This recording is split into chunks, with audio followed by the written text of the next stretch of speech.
Hello, it's Movie Hunter. A former drug dealer who's been through all the circles of hell decides to retire and forget about your dark past. But the past doesn't intend to just let him go. This is a retelling of the movie Bloody Thursday. Here we go. Casey and Chris are a young couple living an ordinary life. One night, a phone call rings in their house. It's Nick, Casey's former buddy. He, unlike his friend, is still in the criminal business. Nick arrives at his friend's house.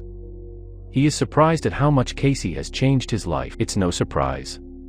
The guy leads a healthy lifestyle, takes care of the house and works as an architect. His wife is unaware of her spouse's dark past. Nick assures that he has changed, too. He talks about his business and that he is going to get married, referring to an important meeting. A guest leaves the house, borrowing a friend's car. Casey, putting his comrade's things in the room, sees the briefcase. It is the kind of briefcase they did their shady business with. The boy drives the bad guesses away.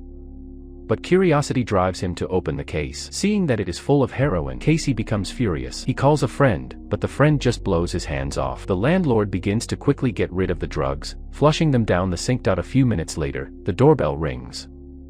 A dark-skinned guy, disguised as a pizza delivery guy, sneaks into the house. He points a gun at Casey and asks for the heroin. The stranger tells him that all the drugs have gone to waste and that he has to kill the owner of the house. The stranger gladly agrees. Ice, as he introduced himself, dreams of becoming a rapper. He receives a call from the studio and is asked to perform one of his songs over the phone. Casey, taking advantage of Ice's confusion, knocks him out, ties him up and takes him to the garage. At this point, Dr. Jarvis comes to them. He has come about the foster child the couple wants to take in. Chris has already had her individual interview, now it's Casey's turn. Their conversation is interrupted by noise from the garage. The man apologizes to the doctor and leaves. There, he hangs Ice by his legs from the ceiling beam to keep him quiet. At this point, the liberated, beautiful Dallas shows up on the doorstep. She unceremoniously walks into the living room and, disregarding Casey's protests, sits down on the couch. When the guy leaves to answer the phone, the girl has a very frank conversation with the doctor. Taking the opportunity, the man asks about Casey's past, and Dallas talks in detail about the guy's criminal life. After listening to the story, Dr. Jarvis leaves, not wanting to hear the guy's excuses. The girl takes the owner of the house hostage. After learning that there are no drugs, she demands money from the guy. Having been denied her request, Dallas rapes the bound man. The process is interrupted by a shot that blows the lustful bitch's brains out. Do you like the movie script?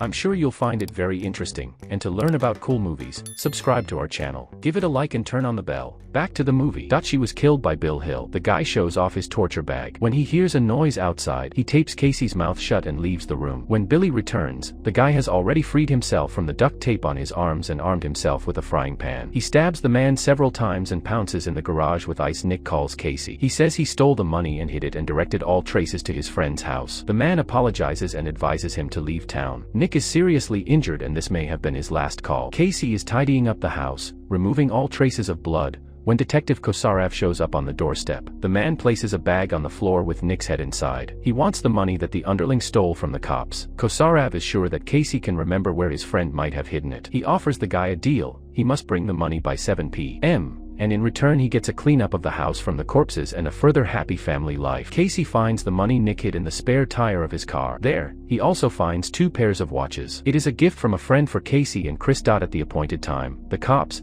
led by Kosarev and several major drug dealers, come to the guy's house. The guy himself is in the house. He pitted those who dared to interfere in his measured life against each other. Casey, meanwhile, meets his wife at the airport. He informs Chris that he has to leave urgently and offers to go with him. She has to make a decision right now, and the girl agrees. The couple leaves to start a new life with $2 million.